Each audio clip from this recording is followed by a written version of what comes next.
So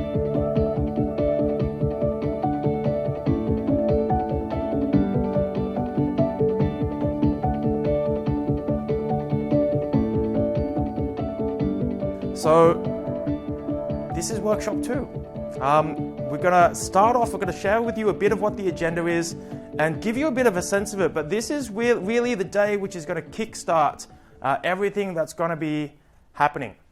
You're going to be, and if you're brand new, you're going to be finding out about this as we go. You're going to be meeting with your organization at some point in time in the next couple of days. You'll get all of that information later today about which group you're in, which organization you're in. We're not going to leave you hanging. You're going to be taken care of. We're going to make sure that you've got all of that. And then you're going to be diving in, and we'll be going through what are the core things which you'll be doing to actually complete the AusLEAP program. Because we have created this program so that you will really get an experience integrating with, working with, understanding the Australian workplace culture. You'll get to experience really making a difference to organizations all across Australia. Some of them, not all of them are based in Sydney, some of them are all across Australia.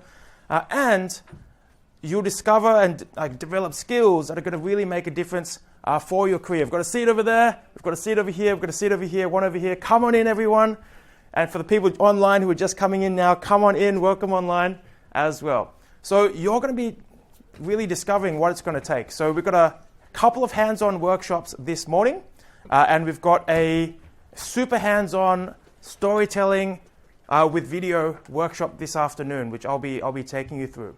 A little bit later today, if you're not in a group, we'll be giving you the opportunity to be put into a group, and towards the end of the day, you get the chance to actually meet everyone in your group who's here, so that you can create some strategies, plan how you're going to work together to really fulfill on those 10 to 20 hours. And then the second thing, and we're going to give you the training for this, is submit a personal 3-minute reflection video. And this reflection video shares your journey through the AusLEAP program. We have a look at the difference that you get to make in the organizations that you're volunteering with, and also sharing what you've learnt and discovered throughout the process. I want everyone to put your hands up if you're starting to get the idea that, hey, it's actually okay to be a bit nervous. Hands up if you're starting to get the idea it's okay to be nervous. It's totally okay. Awesome. Because this program wouldn't be having the impact on you if you were doing everything that you were already comfortable with. Does that make sense? So if you were just doing things which you were already comfortable with, you already knew how to do, and you're like, oh, I can do this in my sleep, would you still be making a difference? Would you still be making a contribution? Yes, you would. But you wouldn't be fully accomplishing what you're here to accomplish, your own growth and your own development. So volunteering for me over the past 10 years has looked a lot like going out and doing first aid. So St. John Ambulance, like I mentioned briefly, has been something which I've done for ages, gotten trained up as a first aid volunteer, how to resuscitate someone, how to defibrillate someone, I just give them water because they're dehydrated. Sometimes it's as simple as that. Sometimes it's not more complex. But we get to go to, I've been able to go to so many different places. This is, I think, the noodle markets in Hyde Park, back when we had in-person events. This is in the control room at the Easter show. Hands up if you've heard of something called the Easter show. Not many, well, yep, a lot of people. So imagine rides, shows like sheep shearing, like horses, and about 8,000 to 20,000 people a day coming in through the gate. So we run a team, and we've got ambulances on site, and this is the control room, which kind of controls a lot of what happens. So this is a bit of fun. And part of it's the community as well. Like this is like an Anzac Day event. We've got lots of Anzac Day Australian, New Zealand, and also other armed forces veterans marching through the streets. It's a really significant day as part of Australian culture. So St. John Ambulance also does the volunteering. You can see me there on the right. And part of it as well is that, going out and being in service. But part of it's also like hanging out with the people afterwards, grabbing some lunch, chilling out, and getting to meet people who I otherwise wouldn't ever have met. So I'm a business graduate. I graduated from a business degree. I do training, I do development. It'd be very rare that I'd end up hanging out with a lot of people who study medicine, who study nursing, who study physiotherapy. But by being in this sort of environment, I get to meet all these different people, and I get this wider experience of what happens.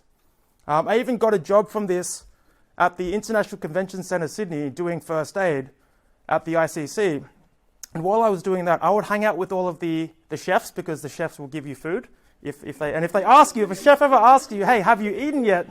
The correct answer is no. Yeah, good. The correct answer is no. And they're like, here, have some food.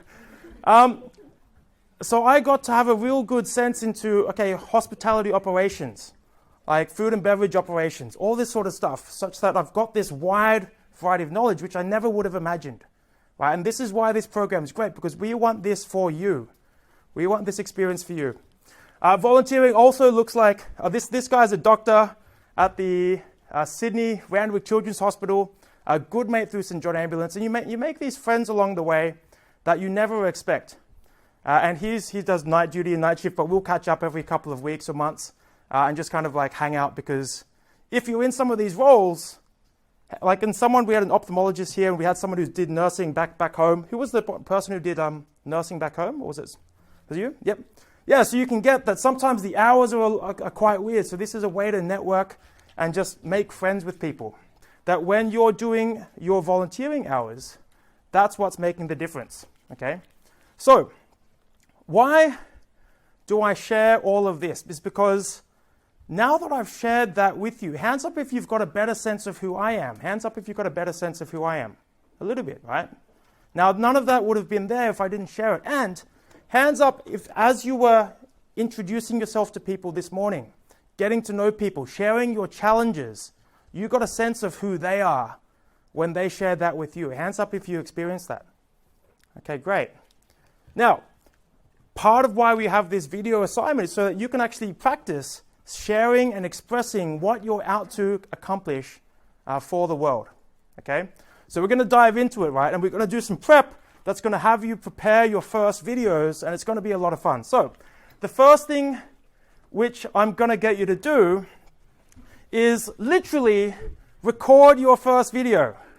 Okay? And how you're going to do it is I'm going to give you a bunch of time, and in your groups, I recommend that you pair up or you go into threes, and you literally take out your phone and record. Okay? Literally do that. And literally, like, have someone record you, and you just say, hey, my name's this, and this is who I am. That's the first bit. How you do anything is how you do everything. Now, I want to ask you, how many of you felt, okay, fine, I'm just gonna do it. I'm just gonna get it over and done with. How many of you was that the case? Yep, awesome. Okay, and I want to ask you, you're the first hand I saw. How did that go? Did that actually work? Yeah, it worked. Yeah, we just went outside and recorded it and had a lot of fun. Yeah, that's right. And can you unmute my lapel as well? That's good. And how many else of you, thank you, how many else of you realized, okay, the moment you did it, actually it was a lot of fun? Hands up.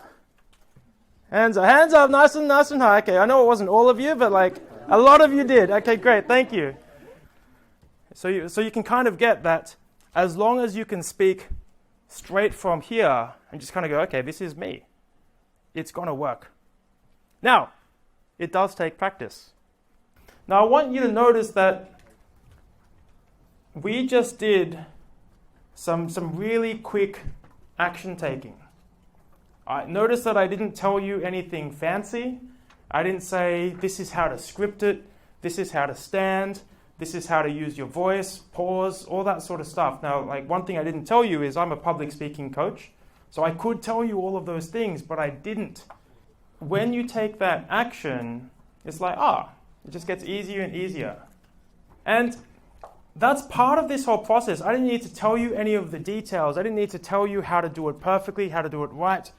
Because if you notice, hands up if you remember as a kid when you were learning to speak, right? Not when you were learning in school how English or Chinese or Mandarin or whatever language, but when you actually learned to speak, like, how many of you remember getting taught like the perfect grammar to use all the time? Anyone remember that? No, you didn't. You started talking when you started talking. But it just kind of happened. Right? So that's how communication happens. And then we learn all the syntax, we learn all the technicalities, we learn where to put the full stops, we learn how to use certain words, we learn all of that a bit later, but none of that actually is required to communicate. Does everyone kind of get that for a second? Because we're in a room where we're full of international students, like we looked at like last fortnight, so many people, English is not our first language, okay? But it doesn't mean that we can't communicate. By no means. Because when you start to go, okay, this is what I'm about, I'm to start to get away from figuring it out, worrying about, am I going to get it right, get it perfect, you can actually communicate. Okay. Thank you very much, Aaron. As Aaron mentioned, my name is Esita, and I'm sorry for those who were here last time because I have to introduce myself again to those who are first time to see me. My name is Esita. I'm the employability manager at UTS Careers. I was an international student, but that was last century. That's how old I am. And I went to uni in Tasmania. So I've lived in Tasmania, and then I went back to Fiji, and I'm from Fiji, and worked as a newspaper reporter. Then I came back to Tassie because I found my husband in Tassie, and he was white, and that was really helpful to adapt to Australian culture, but also then I moved to Melbourne and then Sydney. So the longest that I've ever lived anywhere is Sydney, and I think this is going to be home for me. I remember landing here, coming back from Fiji, and maybe I think it was 2015, and my head went, oh, yay, I'm home. And then the other half of my head went, oh, I said, this is home. Because there was always different places that were home, right? So yeah, why do we need to know about Australian workplace culture? It's on the screen. That's really important in the sense, I think when you're in the session the last time I was here, I was talking about, your career and how important it is that you know that you have that level of self-awareness. And part of that is also knowing why that's important in terms of your values that Heather spoke about in the last session. So that the things that are aligned to your values, to where you want to go, also align with the career that you want. Like you doing this volunteering is something that's an interest for you. And the things that you get into, like the volunteering places that you'll get into, that might pique your interest as well. So it's really important for you to know yourself so that when you're applying for work to organizations and to certain roles, the things within you, like your values, your interests, your skills, your personality type, they match across to what you're applying for. So a lot of things that organizations say when students are applying for work with them is the lack of knowledge about what we do. Yeah? So then that's really important in the sense of improving once you get a role as well. Like this is what you're going to do in volunteering is really important, because I say to students, even though it's volunteering, it's not paid work, you're still developing skills or you're enhancing skills. This is one of the theories that are kind of thought, there's many theories around culture and frameworks, but Hofstede's one I find really interesting. I was going to bring this up on the browser, but I won't. So there's 6 dimensions that are there when you look at culture. And Australia, you can see the scores there. So it's got a low score in terms of power distance. And power distance is basically the people with power, yeah? And the people without power and the distance between that. So the measurement there is 0 to 100 and it's pretty low. So that means in Australia, we're not big, generally speaking, on like the hierarchy side of things, yeah? That's not as important. The collectivist versus the individualistic nature. So looking after each other or looking after yourself. That's quite high on individualism in Australia, Your life is your responsibility. Whereas where I come from and where most of us come from, it's your community, yeah? Looking after each other is important. Like, some have come to Australia because the whole village has paid for them to come to Australia because they're the hope for that village, and that's fine. Whereas in Australia, that's too much pressure for an individual. So we're going to go through like 3 key differences in terms of workplace culture in Australia. Is the hierarchy that we spoke about just then, power distance, communication styles, and expectations of you as an employee. So if we look at the hierarchical nature in organizations and management style, what's happening here? Okay, good. it's very much flat. So the other thing that's really important is the inclusive nature of making decisions. So that hierarchy is really flat in the sense that I bring in my team to make decisions. I don't make decisions. We make a decision together. And that's kind of an expectation. I'm not saying in every Australian workplace this happens, but I'm talking about your expectations in what is healthy workplace culture. Yeah? Because for me, it's like everyone's got a different point of view, and where they're coming from is really important. So some of the services and programs that we provide, we even bring in students, because they're the ones who receive the service. We can't make assumptions about that. So that's really important in terms of decision making as well, management style. So those are some of the things that's there for me, yeah? Constructive criticism as well is really important. Giving feedback and receiving feedback is really important. So don't be shy in terms of asking questions. I think last time I spoke about curiosity. When you're going into the spaces of the volunteering space that you're going into, be curious. Don't go back, because I don't expect people to know things when they first start a job with us.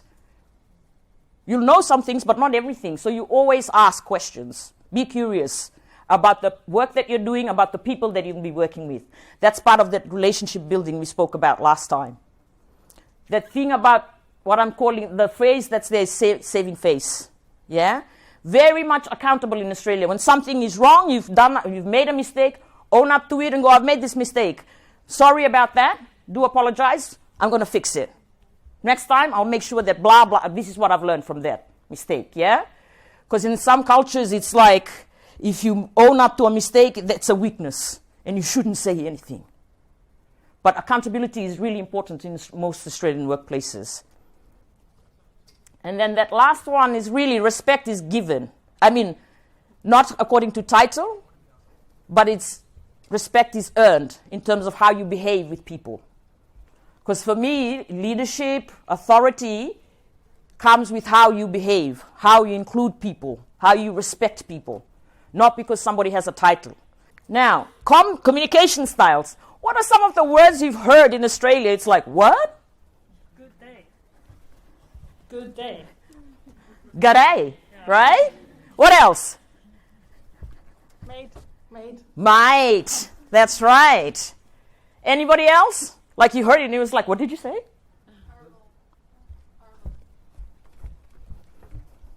Arvo. Arvo. Yeah. Is that A-R-V-O or A-V-O? A-R-V-O. A-R-V-O, which means? Good afternoon. I won't have time to go into details about written language. Really important for you for emails. You have your subject. You know who to copy in, so the CC. Who should be involved in that email? Sometimes you have to include your supervisor in there so they know what's going on. Speaking. Be comfortable with your accent. It's fine. That's who you are. Speak. Practice English all the time. Yeah? Your body language as well, posture, how you hold yourself is really important. Because just when I watch you guys sitting, I can read things, even the way that you sit. The way you walk, your gestures. So the things that I did, I guess, when I came here as a student was just practicing a lot, practicing listening. So I watched a lot of really old Australian shows. Because in Tasmania, the accent's really bloody strong, mate. Yeah? So I really had to learn listening to the way that they spoke there, which was different from when I moved from there to Melbourne. So watching Australian shows, talking to a lot of Australians. When I went to uni, that's what I did. And again, you have to go through that uncomfortability of walking up to people and saying hello to people. But the more that you do it, the more gutsy you get to do it next time. It's really important for you to learn to shake hands properly. Yeah? So that limp fish is just like I reach out my hand and you just kind of go, it's very soft. It has to be equal. Male or female, firm handshake. So always across, the arm is there, length. Yeah? All right. Expectations of you as an employee. I guess this is kind of, most of us know about this because we've started learning about this. As in most workplaces around the world, is having the good communication skills. That's easier said than done. It's practice, yeah? So less of the being shy and nervous, more of the try, more of the curiosity. try as much as possible to be there before time, because then it becomes a habit for you. That curiosity is there as well, and what we spoke about in terms of giving your own ideas. The one thing that I wanted to bring you guys up on was the knowing your rights and responsibilities. I'm not going to go into that. That's not my area of expertise. But I find it really important as international students that you know your work rights and responsibilities. Australia is really great in terms of protecting you as an employee. So if you want to learn, you need to learn about that. So go on to the Fair Work website, and there's information there specifically for international students. As I started with in my last session, and I'm telling you again in this session, it's all about your level of self-awareness. Okay, being aware of your own biases, your own values, your own beliefs, and how you react to things that are different from you. Like I said, observe your surroundings. So when you go into this, whatever volunteering you're going to do with that organization, observe how people interact, observe what's done in the office if you're there in person, but virtually as well. And then that openness is really important. Getting to know people, because that's the more that you practice, as I've said, practice. Speaking to strangers, speaking to people you don't know, the more comfortable you become. It doesn't mean that I don't get nervous when I walk into this room, for example. I'm still nervous. That's just acceptance of that. But you're not as tied up by that. Hi, everyone. As you heard, I'm Andrew. Don't forget the Crawford bit. Too hard. One of the things that I'm going to do is just acknowledge that we've got 17 people online as well. So I've got to walk over here and say, hi, everyone. Hi at home, and please engage with us. I can't believe how fortunate we are with things like iPhones, and that's something that drew me into the ambulance service, to create things like when you ring up 000 for an emergency. I leveraged some technology through the United Kingdom, through a volunteering program, so that we could find out where that call was coming from. Because you only get moments to save lives, and every second mattered. And sometimes the person lost consciousness when they were calling for help. But if they made the call from digital technology, we could track that and send somebody to help. What I wanted to talk about is, and blending it with the art of storytelling and sense making, is real life examples of international students volunteering and some of their experiences. And they've told me, the person that introduced them to that organisation or that opportunity, how it impacted their lives. So I hope you find it interesting. One of the ways that I began this journey is with ACS Foundation. When I was a director there, so we just passed $70 million of paid internships, and I would say over 80% of them are going to international students. Some of them are doing their PhDs, which are supervised by the likes of Dr. Sojan and other professors here, Sydney University, Western Sydney, and 26 other universities. So it's a really good thing. And when I stepped into the hot seat at Ambulance, and it was, I've got to tell you, it was a pretty challenging time. So can you imagine every 9 seconds in New South Wales with 9.2 million people, with 1,500 ambulances, with an aircraft fleet of 26 helicopters, that the 000 system was fragile, was failing. Delayed responses cost lives. And so I reluctantly was told by my boss that I'm going from the Agency for Clinical Innovation into Ambulance to be the CIO and fix it. And the first question, what do you say when you get asked to do a challenging assignment? Right, like that. What do you ask for? Do you ask for resources? Do you find out what your responsibilities are? So every question I asked, I didn't get the right answer. No, you've got no additional budget. No, you can't hire more people. No, you can't do this and that. So it was really reminded me of a story. And the story is this. When you see a burning building out the window, what do most people do? Run out? But there are those, like the paramedics that I worked with, that run in and rescue. And so my answer had to be, I'm going to do this because it's the right thing to do. When we consider charities, I want to say also that it's more than charities. It's actually not-for-profits, or as I like to say, not-for-loss. How many organisations do you think with the COVID struggles are really doing it tough at the moment? Would you say that that's true? Do each of you know an organisation that's struggling during COVID because of COVID? Coffee shops in the city? How long have they been closed? What about who are really affected by COVID? Airlines? Yeah. So glad to see there's some room for optimism. We're starting to open up flights. We're starting to open up borders. We're starting to refine and reduce some of those practices that have been so restrictive on doing business. We're starting to see an explosion in interest, again, in face-to-face teaching. I don't know what UTS is going to be doing. I know that the mandate in other universities where I work is that face-to-face teaching is the go forward in 2023. So there seems to be some of this pushing and tugging and movement between online and face-to-face happening at the moment. That creates opportunities. In the last few years, I've never been busier as an experienced teacher, lecturer and director in trying to turn face-to-face content into an online experience. Now what I'm doing is trying to put it in reverse gear. And I hate this term, hybrid. So like today, we're going to try and do hybrid. But it's a different skill set. It involves different teaching methodologies. The other thing that I wanted to say up there is that there are over 3.2 million volunteers in Australia, and you could be one of them. And it all, the phenomenal uplift in it happened with the Olympics in 2000. And then it got another boost. During the floods at the moment, who do you think is at the front line rescuing so many people out of deep waters? From my brother's farm in northern New South Wales up to far north Queensland. They're community people that are just getting involved, well trained, equipped to get us out of trouble. And then we'll have bushfires, I'm sure, because all this rain is adding fuel load. So having worked in emergency services, we're not out of it yet. So don't get too complacent. So with every one of these crises becomes opportunities. And these opportunities are creating a mountain of opportunities for volunteers just like yourselves. So there's plenty of supply.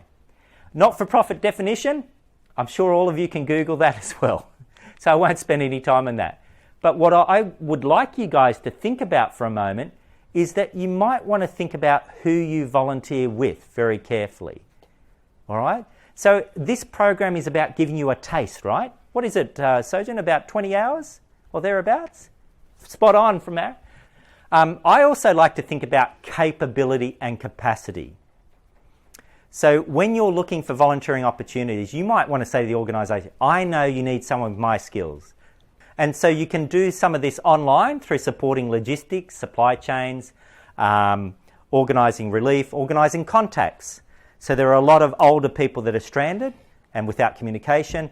Some of my friends that volunteer for the ambulance service have set up CB radio so that they can get a message through for loved ones, because there is no capability or capacity for the local networks. The other thing that I like about working with not-for-profits and community organisations, much more than my time at Westpac, at NatWest, etc., is that you're paid really well. No, you're not. You're not paid well at all. So I'm about to tell you, if you do decide to work in the not-for-profit sector, the pay is less.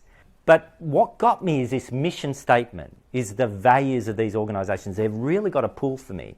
And I think it's something, when I worked with the guys at Apple, Computer, IBM, the employees of those organisations, Google, they were saying, you know what, we want to be involved in that. Yes, we've got our great job with fantastic career opportunities, paying us a lot of money, like honestly, staggering amounts of money, but they wanted to give back. And so the other thing I'm here to say to you is that this first step in your journey, it could be a lifelong step where I don't think I've stopped volunteering. And I think some of you will find it really enjoyable. It's something you look forward to.